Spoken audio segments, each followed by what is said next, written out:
7. Brainwashing.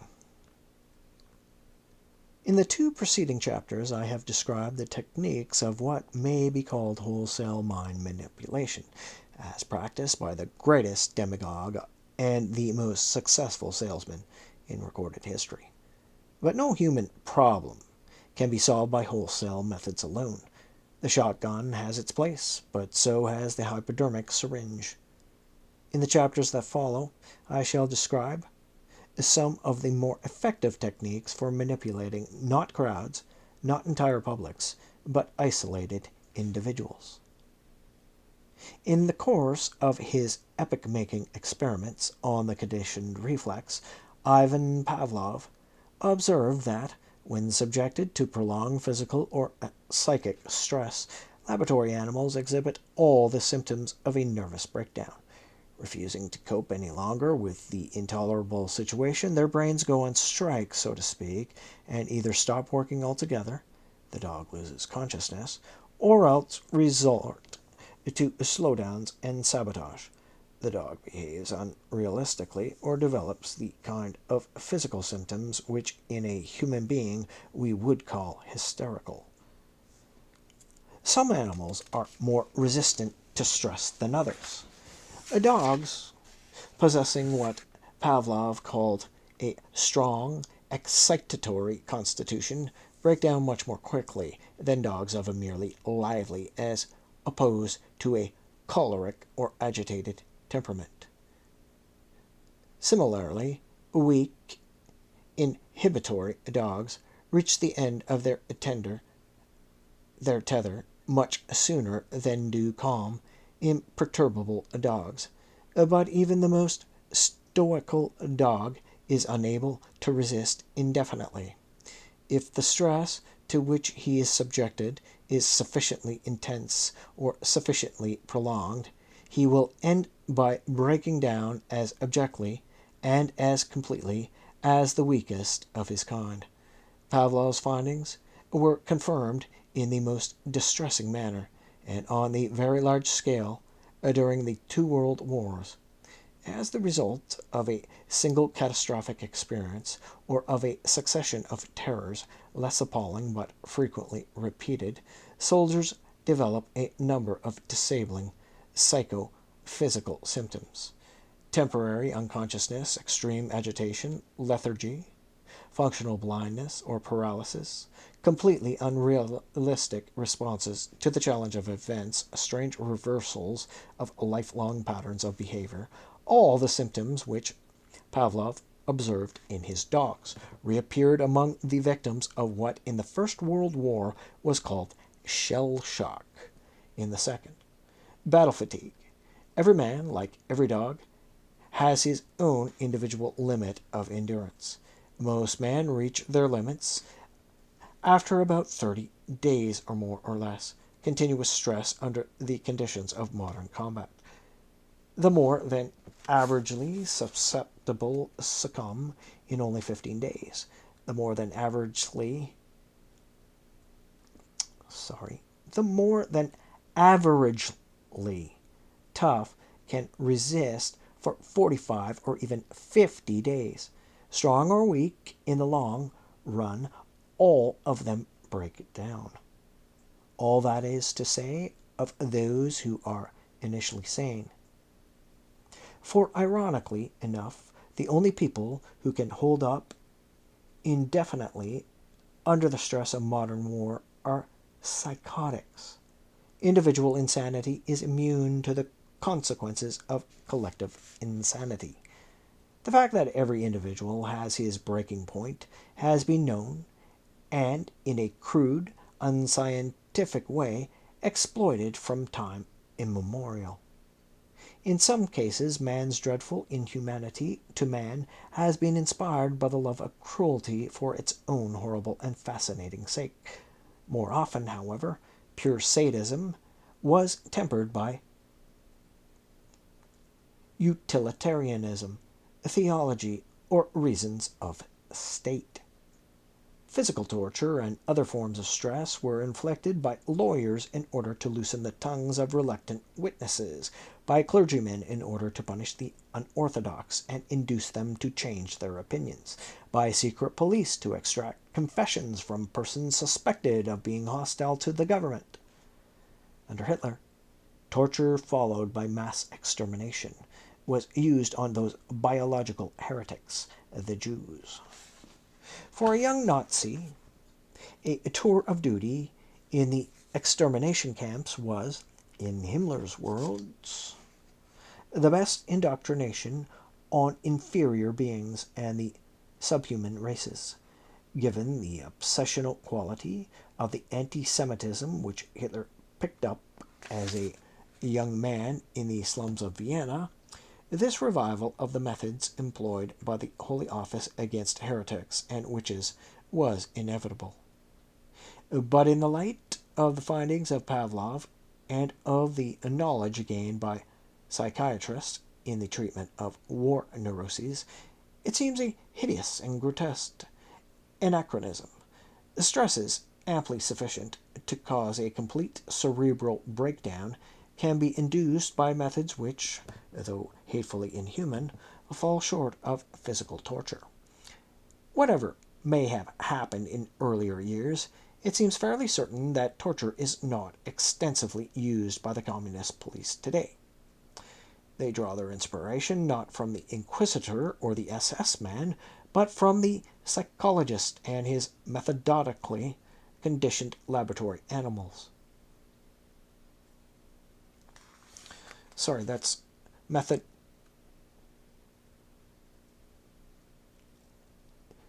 That's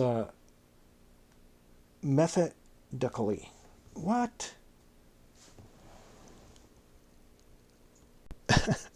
Methodically. Sorry. Ay, ay, ay. They draw their inspiration not from the Inquisitor or the SS man, but from the physiologist and his methodically conditioned laboratory animals. For the dictator and his policemen, Pavlov's findings have important practical implications. If the central nervous system of dogs can be broken down, so can the central nervous system of political prisoners. It is simply a matter of applying the right amount of stress for the right length of time. At the end of the treatment, the prisoner will be in a state of neuroses or hysteria and will be ready to confess whatever his captors want him to confess. But confession is not enough. A hopeless neurotic is no use to anyone. What the intelligent and practical dictator needs is not a patient to be institutionalized or a victim to be shot, but a convert who will work for the cause. Turning once again to Pavlov, he learns that on their way to the point of final breakdown, dogs become more than normally suggestible. New behavior patterns can easily be installed while the dog is at or near the limit of its cerebral endurance, and these new behavior patterns seem to be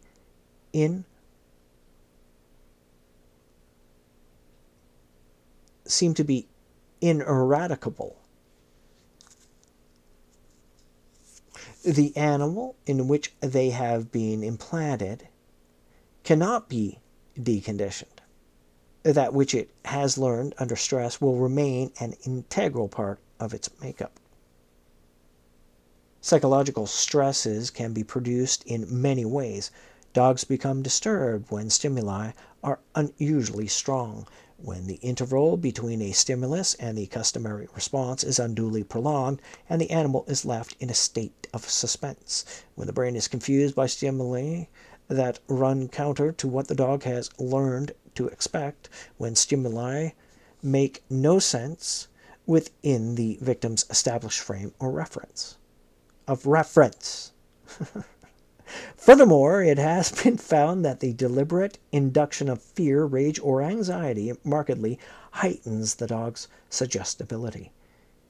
If these emotions are kept at a high pitch of intensity for a long enough time, the brain goes on strike. When this happens, new behavior patterns may be installed with the greatest of ease. Among the physical stresses that increase a dog's suggestibility are fatigue, wounds, and every form of sickness. For the would-be dictator, these findings possess important practical implications. They prove, for example, that Hitler was quite right in maintaining that mass meetings at night were more effective than mass meetings in the daytime. During the day, he wrote, man's will, power, revolts with highest energy against any attempt at being forced under another's will and another's opinion. In the evening, however, they succumb more easily to the dominating force of a stronger will. Pavlov would have agreed with him. Fatigue increases suggestibility. That is why, among other reasons, the commercial sponsors of television programs prefer the evening hours and are ready to back their preferences with hard cash. Illness is even more effective than fatigue as an intensifier of suggestibility. In the past, sick rooms were the scene of countless religious conversions. The scientifically trained dictator of the future will have all the hospitals in his dominions wired for sound and equipped with pillow speakers. Illness is even more effective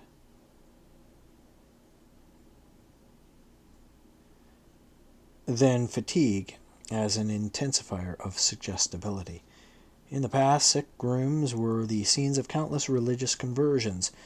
The scientifically trained dictator of the future will have all the hospitals in his dominions wired for sound and equipped with pillow speakers. Can persuasion will be on the air 24 hours a day, and the more important patients will be visited by political soul-savers and mind-changers, just as, in the past, their ancestors were visited by priests, nuns, and pious laymen. The fact that strong negative emotions tend to heighten suggestibility and so facilitate a change of heart had been observed and exploited long before the days of Pavlov, as Dr. William Sargent has pointed out in his enlightening book, Battle for the Mind. John Wesley's enormous success as a preacher was based upon an intuitive understanding of the central nervous system. He would open his sermon with a long and detailed description of the torments to which, unless they underwent conversion, his hearers would undoubtedly be condemned for all eternity. Then, when terror and an agonizing sense of guilt had brought his audience to the verge, or in some cases over the verge, of a complete cerebral breakdown, he would change his tone and promise salvation to those who believed and repented. By this kind of preaching, Wesley converted thousands of men and women and children. Intense, prolonged fear broke them down and produced a state of greatly intensified suggestibility. In this state, they were able to accept the preacher's theological pronouncements without question, after which they were regenerated by words of comfort and emerged from their ordeal with new and generally better behavior patterns. Ineradicably implanted in their minds and nervous systems. The effectiveness of political and religious propaganda depends upon the methods employed, not upon the doctrines taught. These doctrines may be true or false, wholesome or pernicious. It makes little or no difference. If the indoctrination is given in the right way, at the proper stage of nervous exhaustion, it will work. Under favorable conditions, practically everybody can be converted to practically anything. We possess detailed descriptions of the methods used by the communist police for dealing with political prisoners. From the moment he is taken into custody, the victim is subjected systematically to many kinds of physical and psychological stress. He is badly fed. He is made extremely uncomfortable. He is not allowed to sleep for more than a few hours each night. And all the time, he is kept in a state of suspension, uncertainty, and acute apprehension. Day after day, or rather night after night, for these Pavlovian policemen understand the value of fatigue as an intensifier or of suggestibility. He is questioned, often for many hours at a stretch, by interrogators who do their best to frighten, confuse, and bewilder him. After a few weeks or months of such treatment, his brain goes on strike and he confesses whatever it is that his captors want him to confess. Then, if he is to be converted rather than shot, he is offered the comfort of hope. If he will but accept the true faith, he can yet be saved. Not, of course, in the next life, for officially there is no next life, but in this. Again, if he will but accept the true faith, he can yet be saved. Not, of course, in the next life, for officially there is no next life, but in this. Similar, but rather less drastic methods were used during the Korean War on military prisoners. In their Chinese camps, the young Western captives were systematically subjected to stress. Thus, for the most trivial breaches of the rules, offenders would be summoned to the commandant's office, there to be questioned, browbeaten, and publicly humiliated. And the process would be repeated again and again at any hour of the day or night. This continuous harassment produced in its victims a sense of bewilderment and chronic anxiety. To intensify their sense of guilt, prisoners were made to write and rewrite, in ever more immediate detail, long autobiographical accounts of their shortcomings. And after having confessed their own sins, they were required to confess the sins of their companions. The aim was to create within the camp a nightmarish society in which everybody was spying on and informing against everyone else. To these mental stresses were added the physical stresses of malnutrition, discomfort, and illness. The increased suggestibility thus induced was skillfully exploited by the Chinese, who poured into these abnormally receptive minds large doses of pro-communist and anti-capitalist literature. These Pavlovian techniques were remarkably successful. 1 out of every 7 American prisoners was guilty, we are officially told, of grave collaboration with the Chinese authorities. 1 out of 3 of technical collaboration. It must not be supposed that this kind of treatment is reserved by the communists exclusively for their enemies, the young field workers, whose business it was, during the first years of the new regime, to act as communist missionaries and organizers in China's innumerable towns and villages, were made to take a course of indoctrination far more intense than that to which of any prisoner of war was ever subjected. In his China Under Communism, R.L. Walker describes the methods by which the party leaders are able to fabricate out of the ordinary men and women the thousands of selfless fanatics required for spreading the communist gospel and for enforcing communist policies. Under this system of training, the human raw material is shipped to special camps, where the trainees are completely isolated from their friends, families, and the outside world in general. In these camps, they are made to perform exhausting physical and mental work. They are never alone, always in groups. They are encouraged to spy on one another. They are required to write self-accusatory autobiographies. They live in chronic fear of the dreadful fate that may befall them on account of what has been said about them by informers, or of what they themselves have confessed. In this state of heightened suggestibility, they are given an intensive course in theoretical and applied Marxism, a course in which failure to pass examinations may mean anything from ignominious expulsion to the term in a forced labor camp, or even liquidation. After about 6 months of this kind of thing, prolonged mental and physical stress produces the results which Pavlov's findings would lead one to expect. One after another, or in whole groups, the trainees break down. Neurotic and hysterical symptoms make their appearance. Some of the victims commit suicide. Others, as many, we are told, as 20% of the total, develop a severe mental illness. Those who survive the rigors of the conversion process emerge with new and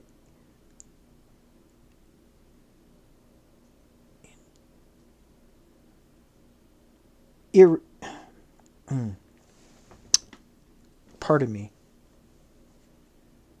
Those who survive the rigors of the conversion process emerge with new and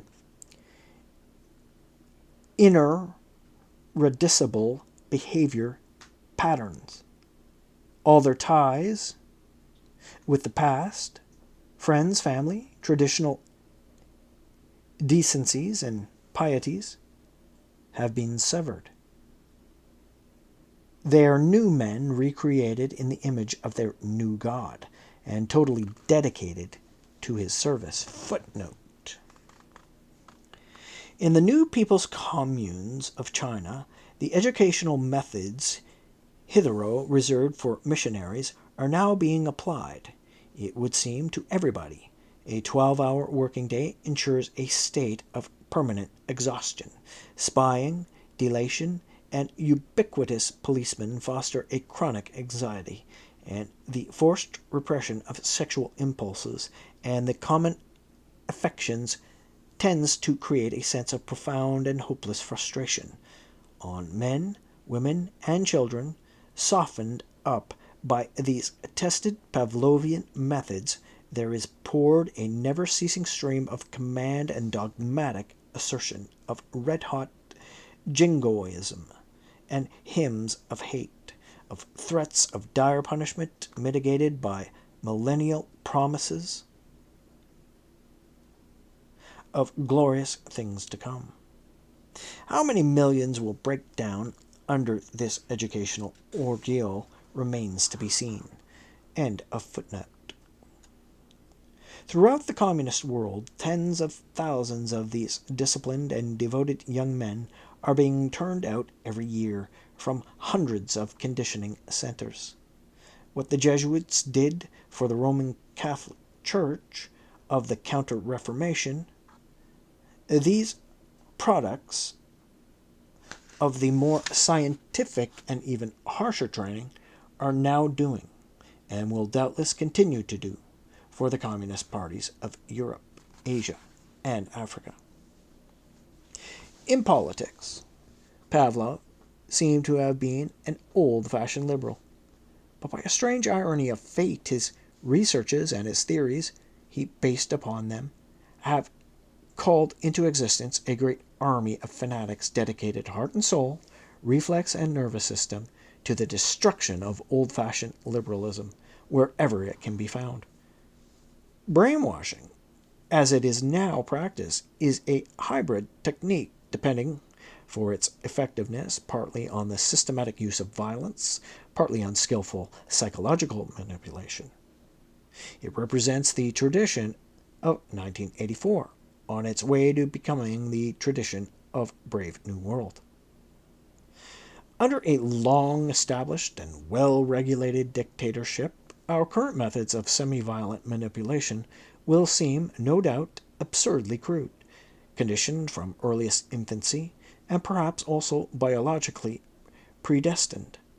The average middle or lower-caste individual will never require conversion or even a refresher course in the true faith.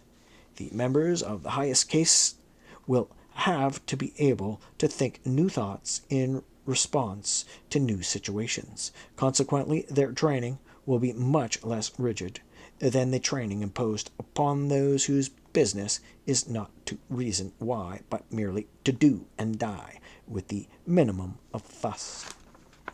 These upper-caste individuals will be members still of a wild species, the trainers and guardians themselves only slightly conditioned, of a vast herd of completely domesticated animals.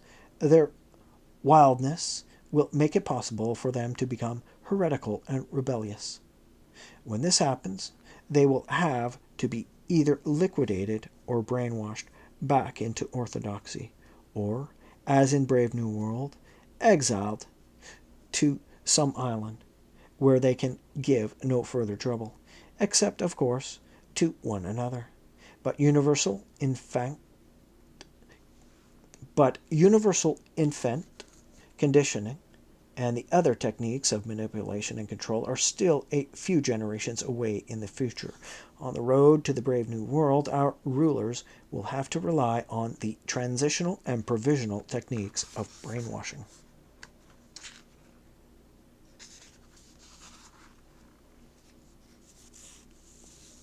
8. Chemical persuasion. In the Brave New World of my fables, there was no whiskey, no tobacco, no illicit heroin, no bootlegged cocaine. People neither smoked, nor drank, nor sniffed, nor gave themselves injections. Whenever anyone felt depressed or below par, he would swallow a tablet or two of a chemical compound called soma. The original soma, from which I took the name of the hypothetical drug, was an unknown plant, possibly Asclepias acida, used by the ancient Aryan invaders of India in one of the most solemn of their religious rites. The intoxicating juice expressed from the stems of this plant was drunk by the priests and nobles in the course of an elaborate ceremony. In the Vedic hymns, we are told that the drinkers of soma were blessed in many ways. Their bodies were strengthened, their hearts were filled with courage, joy, and enthusiasm. Their minds were enlightened, and in an immediate experience of eternal life, they received the assurance of their immortality. But the sacred juice had its drawbacks. Soma was a dangerous drug, so dangerous that even the great sky god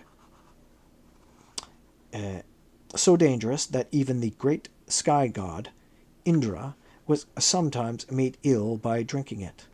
Ordinary mortals might even die of an overdose, but the experience was so transcendently blissful and enlightening that soma drinking was regarded as a high privilege.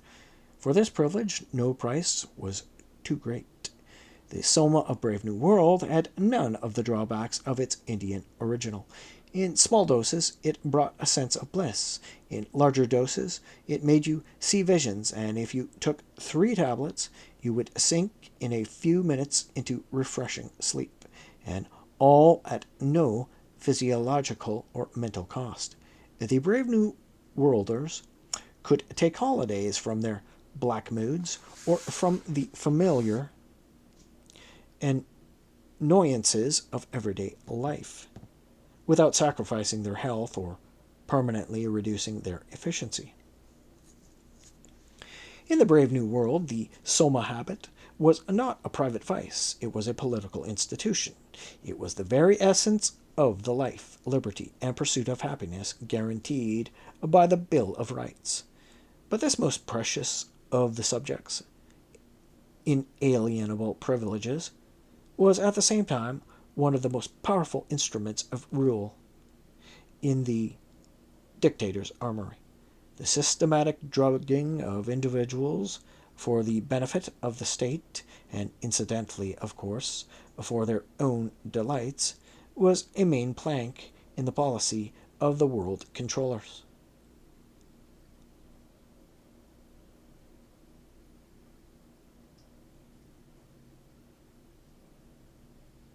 The daily soma ration was an insurance against personal maladjustment, social unrest, and the spread of subversive ideas.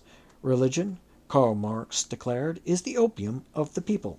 In the Brave New World, this situation was reversed. Opium, or rather soma, was the people's religion. Like religion, the drug had power to console and compensate. It called up visions of another, better world. It offered hope, strengthened faith, and promoted charity.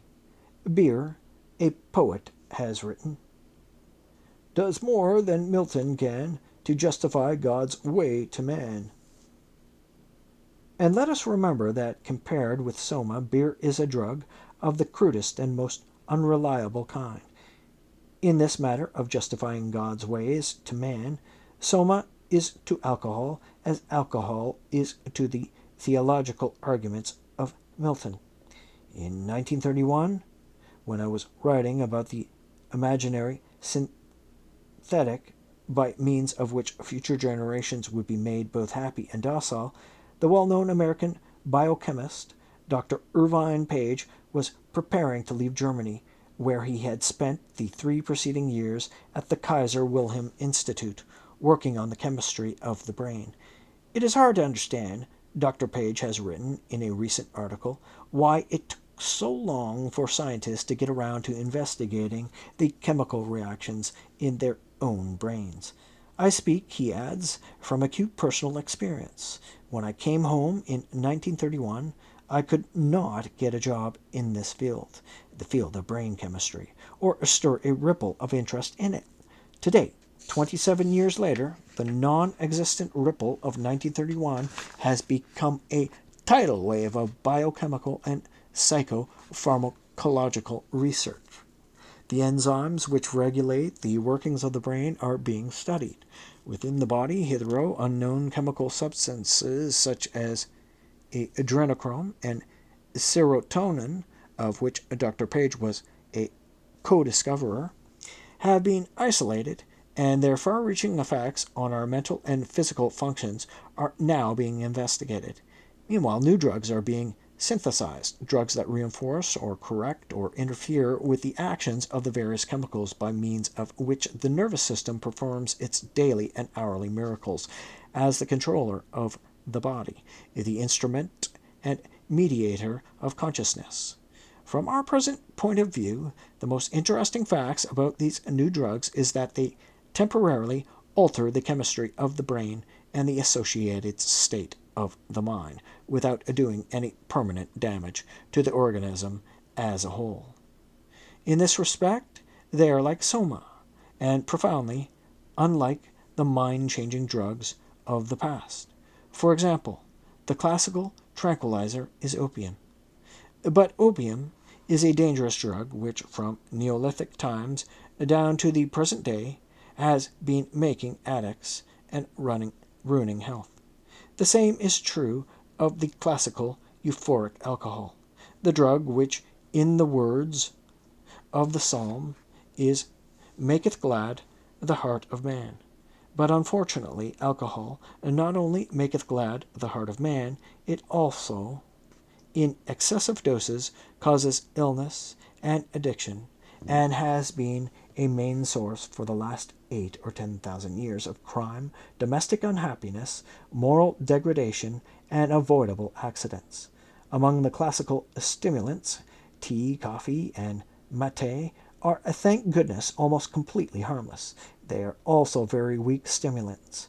Unlike these cups that cheer but not inebriate, cocaine is a very powerful and a very dangerous drug. Those who make use of it must pay for their ecstasies, their sense of unlimited physical and mental power, by spells of agonizing depression, by such horrible physical symptoms as sensation of being infested by myriads of crawling insects, and by paranoid delusions that may lead to crimes of violence.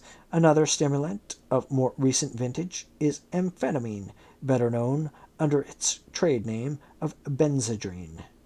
Amphetamine works very effectively, but works, if abused, at the expense of mental and physical health. It has been estimated that in Japan there are now about 1 million amphetamine addicts.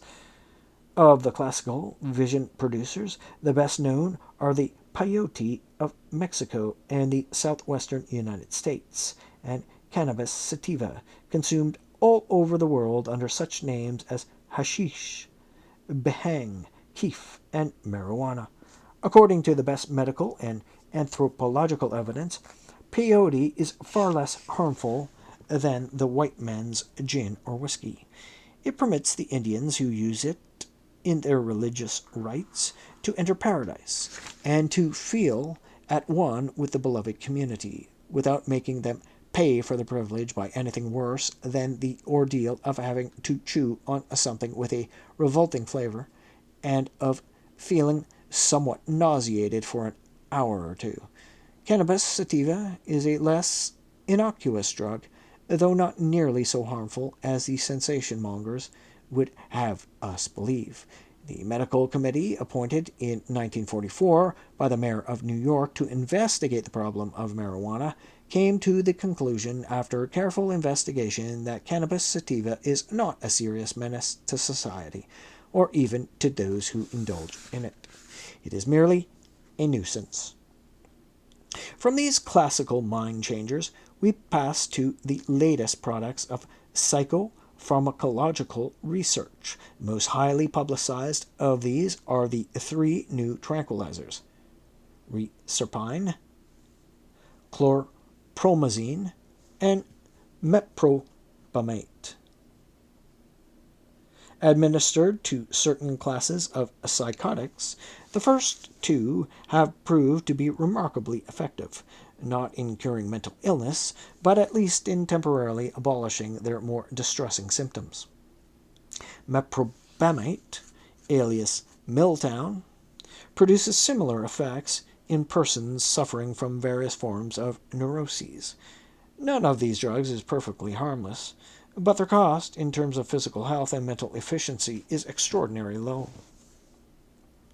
In a word, in a world where nobody gets anything for nothing, tranquilizers offer a great deal for very little. Milltown and chlorpromazine are not yet soma, but they come fairly near to being one of the aspects of the mythical drug. They provide temporary relief from nervous tension without, in the great majority of cases, inflicting permanent organic harm, and without causing more than a rather slight impairment, while the drug is working, of intellectual and physical efficiency. Except as narcotics, they are probably to be preferred to the barbiturates, which blunt the mind's cutting edge and in large doses cause a number of undesirable psychophysical symptoms and may result in a full-blown addiction. In LSD-25, lysergic acid diethylthalidomide, the pharmacologists have recently created another aspect of soma, a perception improver and vision producer, that is, physiologically speaking, almost costless. This extraordinary drug, which is effective in doses as small as 50 or even 25 millionths of a gram, has power like peyote to transport people into the other world. In the majority of cases, the other world to which LSD-25 gives access is heavenly. Alternately, it may be purgatorial or even infernal. But positive or negative, the lysergic acid experience is felt by almost everyone who undergoes it to be profoundly significant and enlightening. In any event, the fact that minds can be changed so radically at so little cost to the body is altogether astonishing.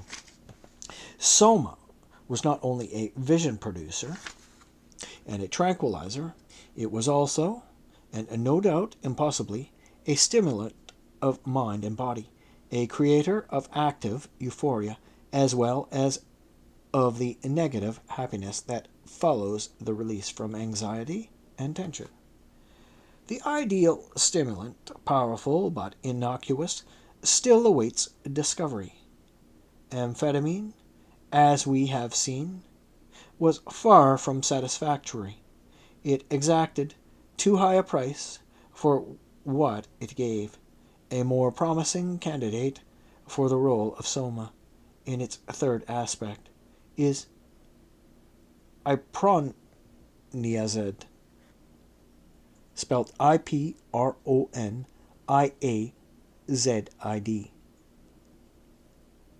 Iproniazid, which is now being used to lift depressed patients out of their misery, to enliven the apathetic, and in general to increase the amount of available psychic energy.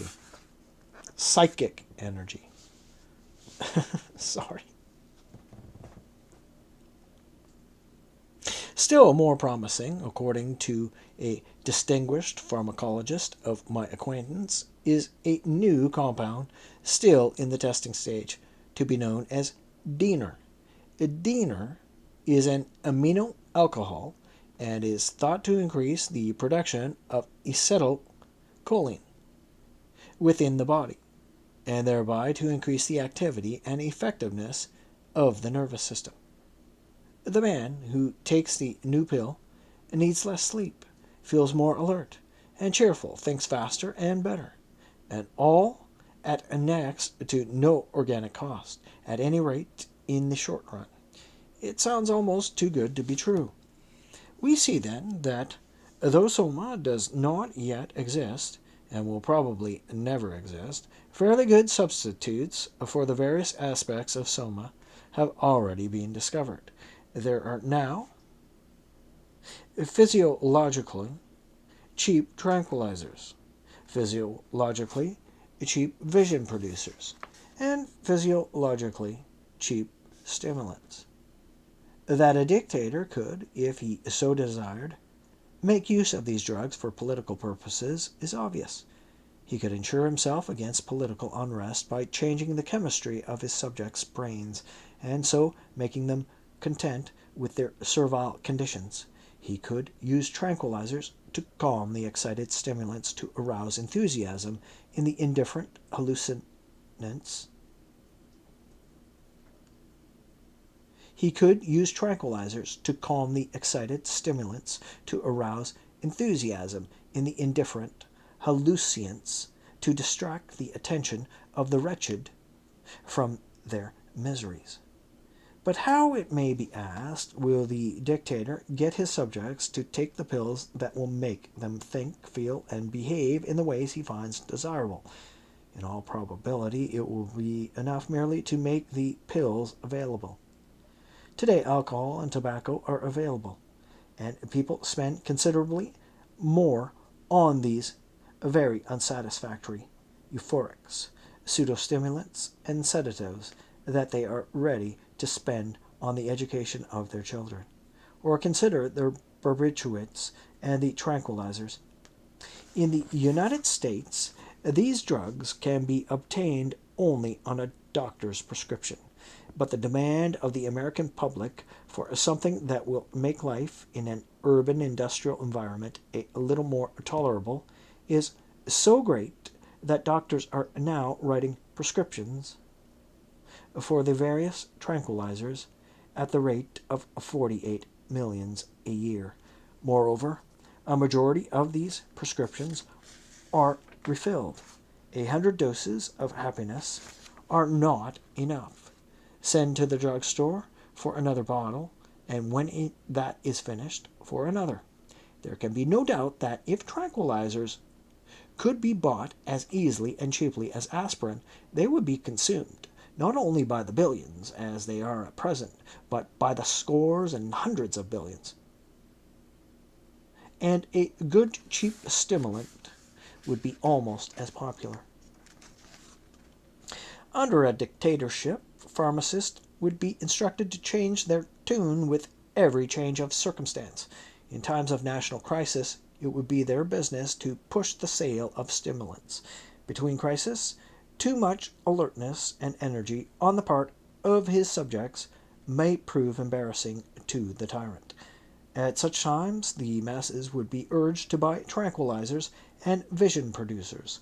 Under the influence of these soothing syrups, they could be relied upon to give their master no trouble. As things now stand, the tranquilizers may prevent some people from giving enough trouble, not only to their rulers, but even to themselves. Too much tension in a disease, but so is too little. There are Too much tension is a disease, but so is too little. There are certain occasions when we ought to be tense, when an excess of tranquillity, and especially of tranquillity, imposed from the outside by a chemical is entirely inappropriate. At a recent symposium on meprobamate, meprobamate, in which I was a participant, an eminent biochemist, no. At a recent symposium on meprobamate, in which I was a participant, an eminent biochemist playfully suggested that the United States government should make a free gift to the Soviet people of 50 billion doses of this most popular of the tranquilizers. The joke had a serious point to it. In a contest between two populations, one of which is being constantly stimulated by threats and promises, constantly directed by one-pointed propaganda, while the other is no less constantly being distracted by television and tranquilized by Milltown, which of the opponents is more likely to come out on top? As well as tranquilizing, hallucinating, and stimulating, the soma of my fable had the power of heightening suggestibility, and so could be used to reinforce the effects of governmental propaganda.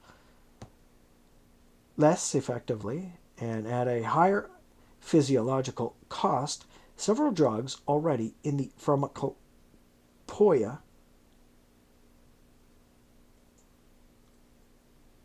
that's spelled PHARMACOPOEIA, can be used for the same purpose. There is scopolamine, for example, the active principle of henbane, and, in large doses, a powerful poison. There are pentothal and sodium amytal, nicknamed, for some odd reason, the truth serum. Pentothal has been used by the police of various countries for the purposes of extracting confessions from, or perhaps suggesting confessions to, reluctant criminals. Pentothal and sodium amytal lower the barrier between the conscious and the subconscious mind and are of great value in the treatment of battle fatigue by the process known in England as abreaction therapy, in America as narcosine thesis. It is said that these drugs are sometimes employed by the communists when preparing important prisoners for their public appearance in court. Meanwhile, pharmacology, biochemistry, and neurology are on the march, and we can be quite certain that, in the course of the next few years, new and better chemical methods for increasing suggestibility and lowering psychological resistance will be discovered. Like everything else, these discoveries may be used well or badly. They may help the psychiatrist in his battle against mental illness, or they may help the dictator in his battle against freedom. More probably, since science is divinely impartial, they will both enslave and make free, heal, and at the same time destroy.